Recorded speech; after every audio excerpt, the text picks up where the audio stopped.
Hello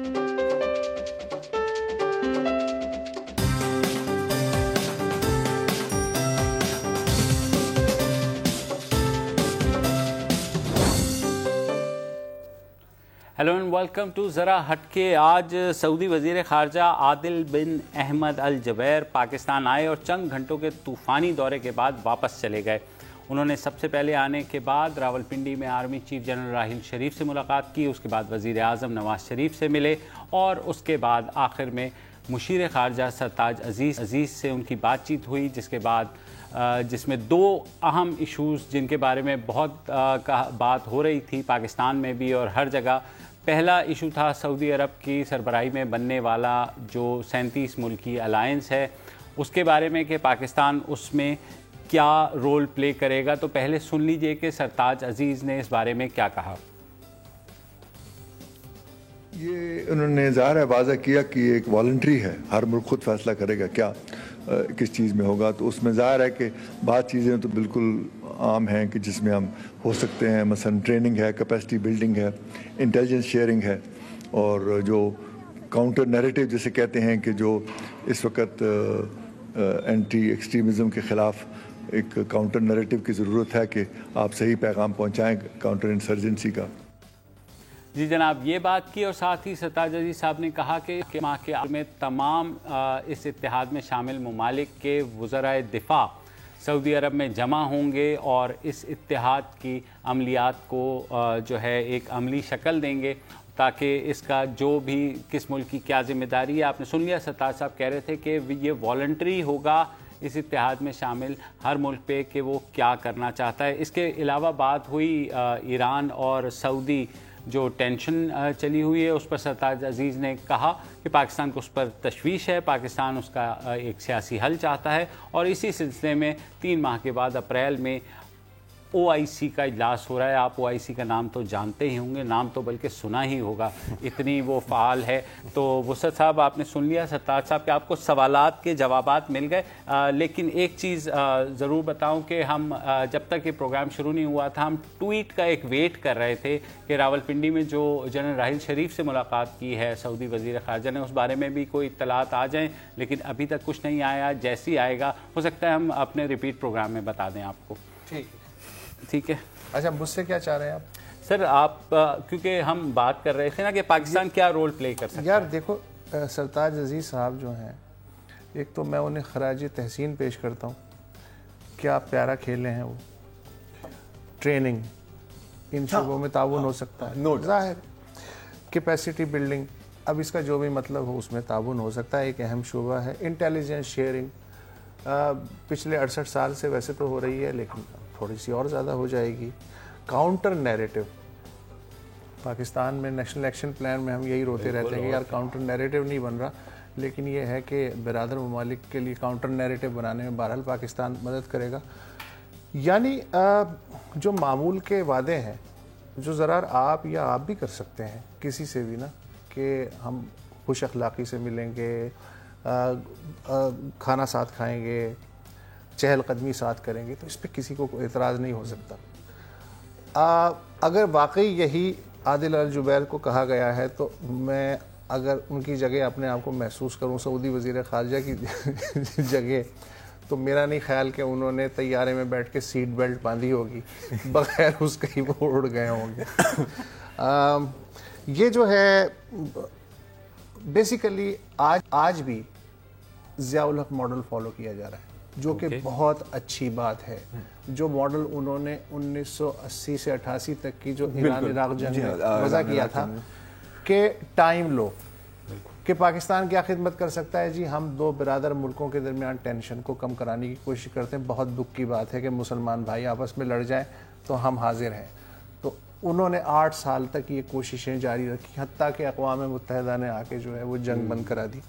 Pakistan جیسے ممالک 900 kilometre سرحد ان کی لگتی ہے ایران سے, آئل ہے, امیگرنٹس ہیں, معیشت ہے, انویسٹمنٹ ہے, وہ گلف کی وجہ سے ہے.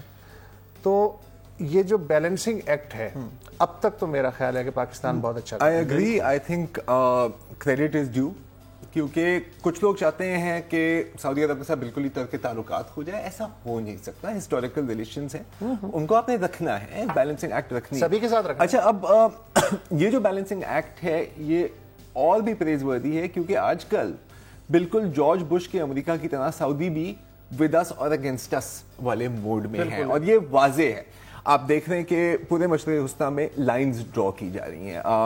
Kuwait, you a, Iran, Somalia, Bahrain, ہاں یا تو جبوتی بھی یا تو سفارتی تعلقات کو بالکل ہی ختم کر دیا ہے یا تو پھر ڈاؤن گریڈ کر دیا ہے. تو سعودیز ہمارے ایسا نہیں ہے کہ باقی ممالک کے ساتھ ایک اپروچ ہے اور پاکستان کے ساتھ الگ اپروچ ہے. I am sure diplomatic pressure بہت ہے, اور یمن سے تو ہم اللہ کا شکر ہے کہ یمن کی دلدل میں ہم نہیں پھنسے, یہ بھی ایک بہت بڑی اچیومنٹ تھی.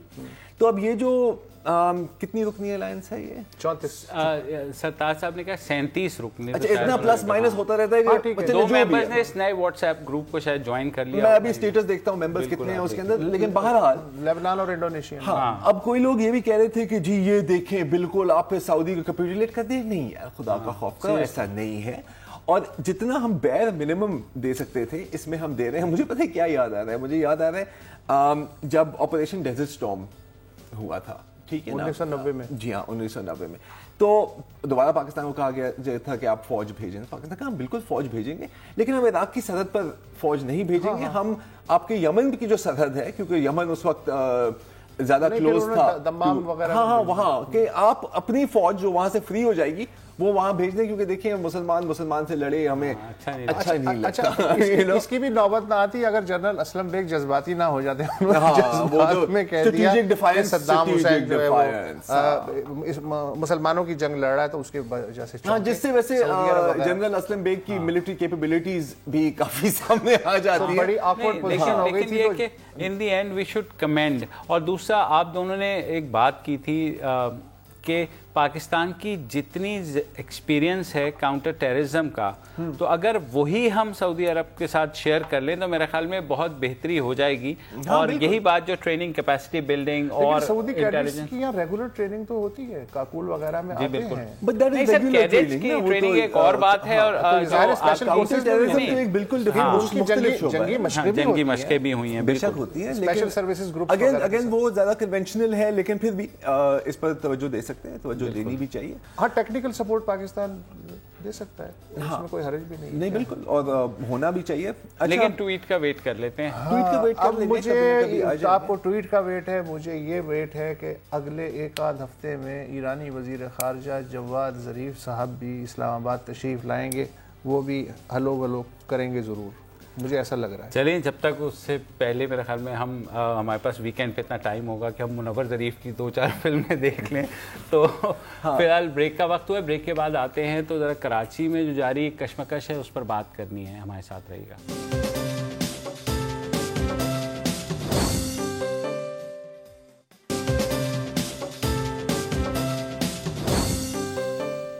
کراچی میں آنے والی بلدیاتی حکومت, یعنی کراچی میں جو اب بلدیاتی حکومت آ رہی ہے, یعنی جو میئر بن رہے ہیں وسیم اختر صاحب, انہوں نے جو ہے ابھی سے کچھ ٹیلی فون کرنے شروع کر دیے ہیں کہ جناب یہ پروجیکٹ دیں, یہ نہ دیں. اور یہ میں نہیں کہہ رہا ہوں, یہ وزیر بلدیات جو ہیں جام خان شورو, انہوں نے الزام لگایا ہے کہ جو سندھ گورنمنٹ کے بھی ٹینڈر ہیں کراچی کے منصوبوں کے حوالے سے, وہ انہوں نے دینے شروع کر دیے ہیں. ابھی سے یہ کہہ کے روک دیے ہیں کہ جب میں میئر بنوں گا تو یہ میرے کھاتے میں ڈلیں گے. آج ایک ٹینڈر 80 کروڑ روپے کا جو ہے اس کے بارے میں اشتہار چھپ گیا ہے.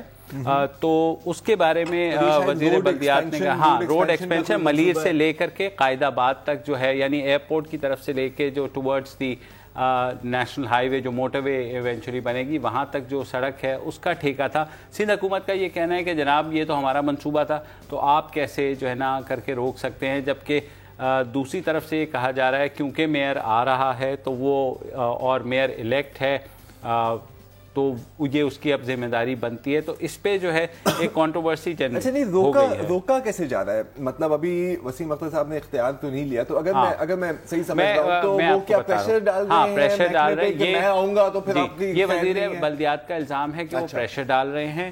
جبکہ جو وسیم اختر ہے ان کی طرف سے ابھی کوئی ایسا کلیریفیکیشن اس کی آئی نہیں ہے، لیکن یہ ضرور کہا جا رہا ہے کہ جو بھی اب کراچی کے پروجیکٹس ہیں، ظاہر ہے سٹی گورنمنٹ اور میئر آ گیا ہے تو ظاہر ہے میئر کی ہی ذمہ داری بنتی ہے.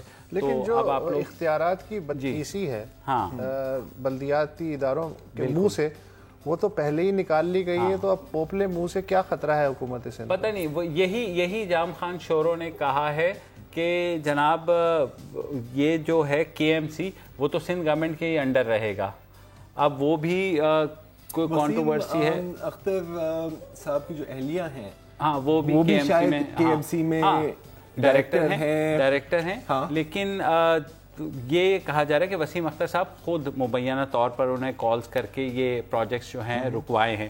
اب سندھ گورنمنٹ کی پرفارمنس کو اگر دیکھا جائے تو اگر 2-4 دن رک بھی جائیں تو میرے خیال میں تو کوئی فرق نہیں پڑے گا کہ نہیں. لیکن اب رکنے کی بات ایک چیز میں کلیئر کرنا چاہ رہا ہوں، کیونکہ ابھی شو سے پہلے اس پر ڈسکشن ہوئی تھی رپورٹر سے، تو ان کا یہ بھی کہنا تھا کہ اس کی وجہ سے کے ایم سی کے بہت جو آفیشلز ہیں، جو بہت کی آفیشلز ہیں، ٹھیک ہے، ان کی بہت ذمہ داریاں ہیں، کچرا صفائی وغیرہ وغیرہ وغیرہ، وہ شاید آفس نہیں آ رہے، انہوں نے اپنے موبائل بند کیے ہوئے ہیں کہ یار یا تو ہم ان کے ہاتھ پھنسیں گے یا تو ہم ان کے ہاتھ پھنسیں گے، تو بہتر ہے جس کی ناراضگی مول لیں گے پھر بھی پھنسیں گے. بھائی جان کل بھی میں نے بتایا تھا کہ کچرا اٹھانا سڑک سے غیر قانونی جرم ہے، سوائے حکومت سندھ کی سالڈ ویسٹ مینجمنٹ اتھارٹی کے نامزد کردہ جو صفائی کے کارکن ہیں ان کے علاوہ اگر کسی نے کچرے کو ہاتھ لگایا تو حکومت سندھ کارروائی کر سکتی ہے. آپ لوگوں نے میرا خیال ہے یہ بات دھیان سے نہیں سنی تھی. آپ نے اس سے آگے جو ہو رہا ہے وہ تو آپ کو پتہ ہے کہ جناب آپ تو کچرے کی بات کر رہے ہیں، یہاں تو گٹر کے ڈھکن نہ ہونے کو پوائنٹ آؤٹ کرانا بھی جرم بن جاتا ہے. وہ کیسے؟ وہ اس لیے کہ آپ نے سنا ہوگا کہ لاسٹ ویک ایک بڑا سوشل میڈیا پہ چلا تھا، کل ہی بات کی تھی، تو وہ ہم نے بات کی نا کہ وہ تصویر دکھائی تھی اصل میں 5 پروگراموں میں پتہ نہیں لگتا، عمر کا تقاضا بھی ہے، کوئی مسئلہ نہیں. بالکل. تو وہ جو تصویر چل رہی ہے یہ دیکھیں آپ، توجہ دلائی گئی تھی، ان کا سٹینسل سے وزیر اعلیٰ قائم علی شاہ کی تصویر بنائی گئی تھی، خالی گٹر دکھایا گیا تھا جس کا ڈھکن نہیں ہے اور اس پہ لکھا گیا تھا فکس اٹ. تو اس پہ بڑی وہ ہوئی کہ سوشل میڈیا پہ کہ دس از اے انوویٹو وے، آپ نے بھی بات کی کہ بڑا وہ جو ہے. اس کے بعد قائم علی شاہ صاحب نے جو ہے ایڈمنسٹریٹر کراچی کو بلا کر کے جھاڑ دیا کہ مطلب فون پہ کہ یار یہ گٹر کے ڈھکن بھی میں ہی لگواؤں گا، یہ تو آپ لوگوں کی ذمہ داری بنتی ہے. And may be you know he could be right کہ ظاہر ہے وزیر اعلیٰ کا کام یہ ہے. تو لیکن آج ایک عجیب واقعہ ہوا کہ جو جن صاحب نے عالمگیر خان جنہوں نے یہ بنایا تھا، ان کے والد صاحب کو فون آیا کہ جناب تھانے آ جائیں. انہیں کہا بھائی کیوں آ جائیں؟ انہیں کہا یہ آپ کے خلاف کوئی ہٹ اینڈ رن کا کیس آیا ہے.